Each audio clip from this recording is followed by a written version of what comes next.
Concernant les contrats État-région, nous connaissons tous l'attachement qui est le vôtre aux actions locales positives. Les contrats État-région constituent une opportunité réelle de mobiliser notamment les réseaux associatifs comme les nôtres. J'évoquais le montant de la richesse produite par notre activité de loisirs, 2 milliards d'euros. J'évoquais également l'importance que nous accordons à la place de la biodiversité dans nos politiques. Ces contrats État-région ne devront pas négliger la dimension biodiversité. Je vous sais sensibiliser sur cette attente. Nous savons aussi pouvoir compter sur vous. Je tiens également à souligner que notre travail de partenariat avec votre ministère en faveur de la DCE est encore renforcé depuis que nous avons signé une convention de partenariat en 2012 avec les agences de l'eau. Ce partenariat permet aux agences de soutenir les actions de nos fédérations participant à la restauration de la continuité écologique, d'une meilleure connaissance et protection de la biodiversité aquatique. Il a réellement permis de faire émerger et de soutenir une maîtrise d'ouvrage sur les milieux aquatiques. Gérard Guillot présentera tout à l'heure en détail son travail partenariat en faveur de notre patrimoine sur le bassin en Méditerranée. Cependant, je tiens à souligner le professionnalisme et la mobilisation de toutes les agences et de leurs responsables, que je tiens à saluer au passage. D'ailleurs, certains sont présents ici aujourd'hui.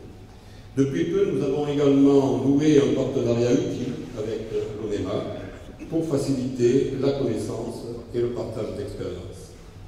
Pour ce qui est de l'éducation et de l'environnement, avec le ministère de l'Éducation nationale et votre ministère, nous sommes signataires d'une convention depuis bientôt 4 ans.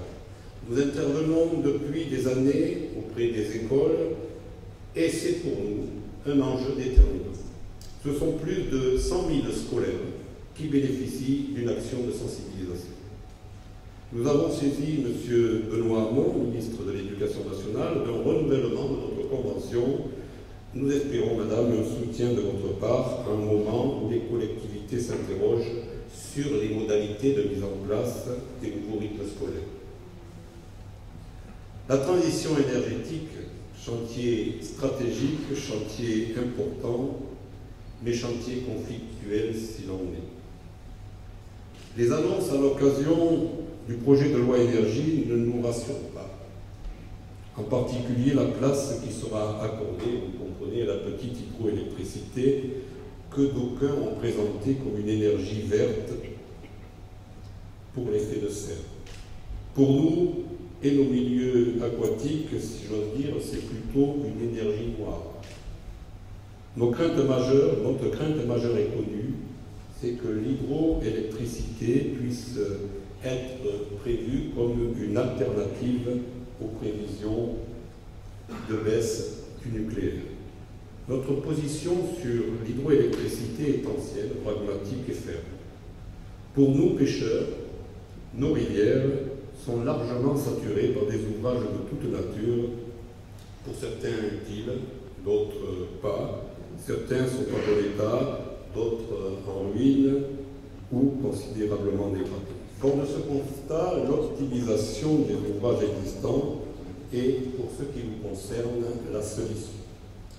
S'agissant des grands ouvrages concédés, nous avons accueilli avec satisfaction votre souhait de mieux impliquer l'État et les collectivités dans les grandes concessions au travers de sociétés d'économie mixte.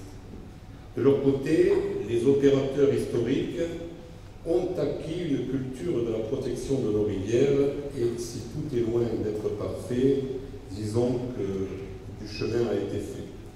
Nous ne doutons pas que l'État et les collectivités seront irréprochables quant à la protection de nos écosystèmes, car ils se doivent d'être exemplaires. Nous souhaitons aussi que ce projet de loi fasse également l'objet d'une consultation du Comité national de l'eau.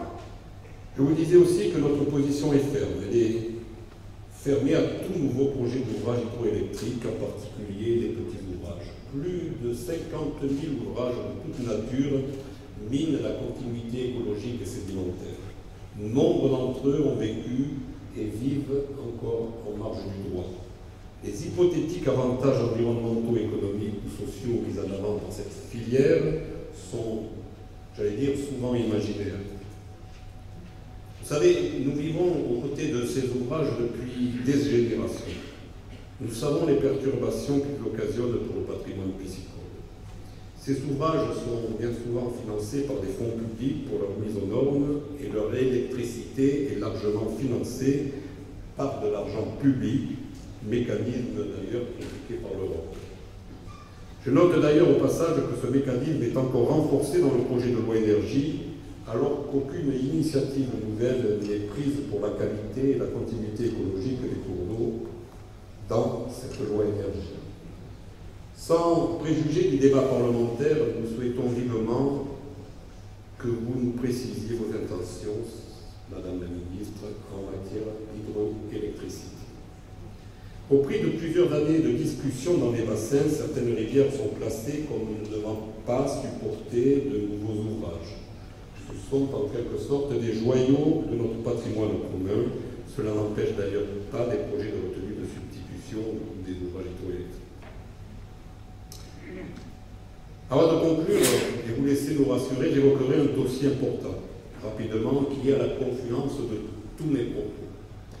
Depuis 2007, chaque pêcheur, quel que soit son statut annuel, hebdomadaire, journalier, s'acquitte d'une redevance aux agences de l'eau.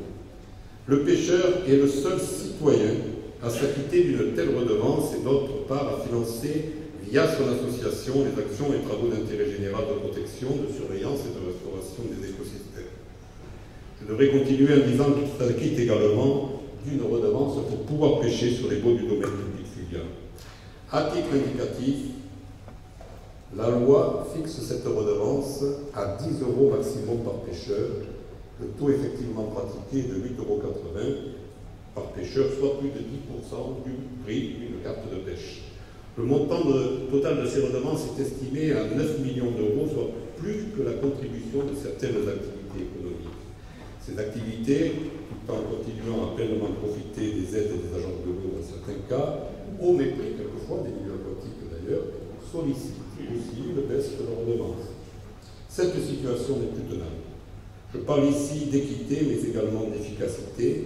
Le cadre budgétaire dans lequel nous évoluons avec une baisse tendancielle de nos adhérents, les moyens que nous mobilisons à vos côtés toujours plus importants, la diminution des subventions des collectivités locales, le reste à charge nette pour nos structures, sur chaque action que nous menons, milite en faveur d'un assouplissement certain de cette redevance.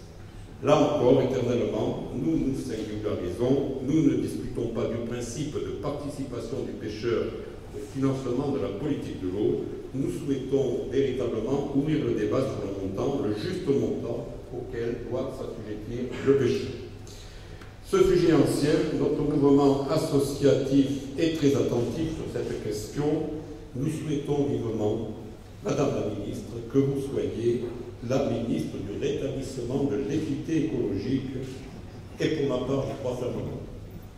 Voilà, Madame la Ministre, les propos que je voulais vous tenir. Voilà également énumérés certains dossiers sur lesquels nos attentes sont fortes. Je n'ai pas évoqué l'eau et l'agriculture, ni le chantier de la simplification du toit, ou encore certains de nos conflits d'usage. Le monde de la pêche avance, il propose, il réalise, protège, valorise, bref, il vit, s'adapte à son temps et il est aussi capable d'innover.